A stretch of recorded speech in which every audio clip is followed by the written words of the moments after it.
Good morning. My name is Hilda Taylor. My presentation this morning, I will explain ethical and unethical decision making. Ethical decision making refers to the process by which of evaluating and choosing among alternatives in a matter consistent with ethical principles. In making ethical decisions, it is necessary to perceive and eliminate unethical options and select the best ethical alternative. The process of making ethical decisions requires commitment, consciousness, and competency. For the commitment, it is the desire to do the right thing regardless of the cost. For consciousness, the awareness to act consistently and apply moral conviction to daily behavior. And for competency, the ability to collect and evaluate information, develop alternatives, and foresee potential consequences and risks. Ethical decisions generate and sustain trust, demonstrate respect, responsibility, fairness, and caring, and are consistent with good citizenship. These behaviors provide a foundation for making better decisions by setting the ground rules for our behavior. Effective decisions are effective if they accomplish what we want accomplished and if they advance our purposes. We all have made decisions in our lives based on our ethical standards. These standards define if it is ethical or unethical. In every decision we make, even if personal, it affects only us, not only us, but the other people around us. In addition, the motivation is another factor in the result of every decision, whether ethical or unethical. An ethical decision is for a greater good and not for the interests of one. Moreover, the end does not justify the mean, so the process of going through of making a decision is also another factor. An unethical decision more likely focuses on the advantage of one at the expense of another, which is not just. No one should be at the advantage or the expense of another. Doing a personal or professional decision needs a lot of thinking, for it does not only affect you, but also the people that are around you.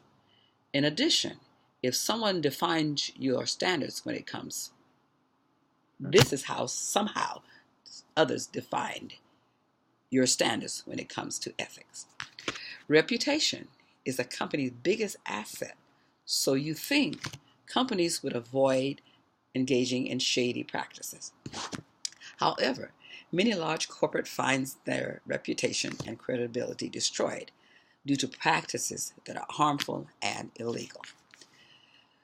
For example, the standard business practices of bigger is better does not seem to hold true when it comes to ethics, for sheer size itself raises allegations of poor business ethics, as seen in the case of Walmart. Walmart very often finds itself slapped with lawsuits and accuses it of predatory pricing or pricing products too low to drive competition out of business and gain monopoly in local markets. Among several lawsuits, the one in 2003 struck, where Germany's High Court ruled Walmart's low-cost pricing strategy undermined competition. Walmart also faced charges of monopoly by making suppliers dependent on them and forcing them to indulge in self-defeating practices, such as pressuring them to sell goods below cost or at prices lower than they would get elsewhere. Walmart regularly faces lawsuits from employees accusing the company of forcing them to work overtime without pay and denying them health insurance. The allegations against Walmart are so numerous that it is a common example for bad ethics.